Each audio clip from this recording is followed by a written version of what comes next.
Hello everyone, welcome back to the Roundtable. My name is Tom, and today we're going to talk about something a little different. So we all know Shaq, 7-foot-tall professional basketball player, soda mascot, video game martial artist, and overall meme machine. But what you might not know is that Shaq is going to have a new show on TBS called Shaq Life, which looks to be a storytime animation show on cable. Not a bad concept, honestly, but there's a bit of a problem here. In order to make a storytime animation, someone has to animate the stories, and animation is a skill that takes a long time and a lot of work to get good at. But of course you would obviously think, Tom, why is this even a problem? We're talking about TBS, a major network run by Turner Broadcasting. It shouldn't be a problem for them to put together a team of professional animators to make this show. However, they're asking you to animate the show. Yep, while TBS could have hired a team of professional animators to make the animations for Shaq, they instead put out the audio files for all of Shaq's stories and invite animators from across the internet to submit finished animation for each segment, which in concept sounds like it would be really cool. Like, this is something that could get your foot in the door if you're trying to get into the industry, or even if you're an animator looking for quick work, it might be a cool side project. But the thing is, they're asking for finished animation, like coloring in betweens everything, which is a lot of labor that isn't free. And if you don't get picked, you get absolutely nothing in return for that. However, if you do get picked, you get the grand prize of $500 and exposure. Wait,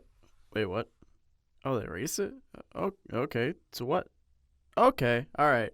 If you get picked, you get a grand total of $10,000 with exposure, which is still not a lot. And that's only if you get picked. Now, for some of you, that might not sound too bad, but let me run some numbers at you. Twitter user Lawrence Becker at Sampler Times posted an animation price guide calculator via GetRightOnIt.com, where if you start plugging in different mediums, styles, and runtimes with an animation of what they're looking for, in traditional digital animation, it would generally cost somewhere in the ballpark of $20,000. And they're offering potentially $10,000. So you have a chance to get paid half of what you would normally get paid, or you might just not get paid at all. Not to mention, looking over the terms of service for submission, once you submit your animation, Turner Broadcasting owns your animation. So even if you don't get picked, they can still use your art and animation in advertising and promotion for the show and not give you any type of royalties or payment whatsoever. This also means that since they own your animation, you're not legally allowed to post any of it on social media in any form. However, you do have the privilege of putting it in your portfolio or demo reel, which Turner still reserves the right to revoke that privilege at any time. What TBS could have and should have done was hire a team of animators and pay them what they're worth, but instead they decided to take advantage of their potential audience by asking them to spend weeks to produce animation that may never even see the light of day, they may never get paid for, and if they do get paid, it'll be about half of what they should get, with exposure, and at the cost of signing away their soul. This is a scam. This is a very blatant attempt at a corporation trying to cut corners and exploit people into working for much less than they are worth. Animation is an incredible talent, and animators deserve to be paid in a way that reflects that. And the fact that Shaq is the face of this makes it feel even shadier. Like, they knew that most people are going to go after a celebrity associated with the project as opposed to a faceless corporation responsible, letting them avoid the bulk of the backlash. Like, this was their opportunity to put Shaq out there to test the waters to see if they could get away with it, and clearly they didn't. I honestly think that raising the price to $10,000 instead of $500 was just damage control, realizing that people aren't as gullible as they think. So overall, this just looks really shady on Turner's part, but